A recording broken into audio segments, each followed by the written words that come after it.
Happy Mother's Day sa tanan.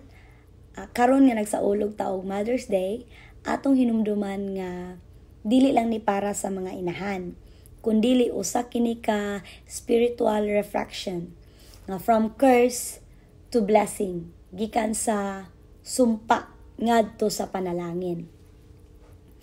Nasayod kita nga ang labor pain o kasakit sa pagpanganak usa kini kasumpa sa Ginoo didto kang iba.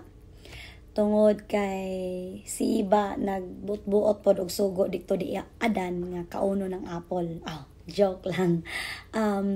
Tungod sa sala ni iba, mao na siyang gisumpa siya sa Ginoo. Apan adunay misteryo ang grasya sa Ginoo. Ug mao na dayon na ang atong kalipay or ang atong ka-excite nga dili masabtan inig mugawas na ang baby. Grabe ka excited nga bisag naa pa sa tiyan, ang uban magpa gender reveal gali og pinabongga. Dayon grabe nga kalipay nga kita mga inahan kaya nato tutukan ang atong baby nga bag-ong gawas sa atong tiyan the whole night, the whole day.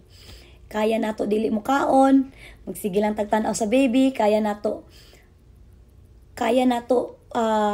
walay buhaton, magsige lang tagsimot sa baho sa atong mga anak. So ingon ana nga kalipay ang dala sa baby. So mao na siya grasya, no, misteryo sa grasya sa Ginoo. So to sum up everything, so agig pagtapos mura man ko gawali noon. So susama sa gospel o sa maayong balita nga nagaingon suffering that leads to life. Ang pag-anto sa atong buhing Dios nga si Kristo nagahatod og kinabuhing puno sa panalangin.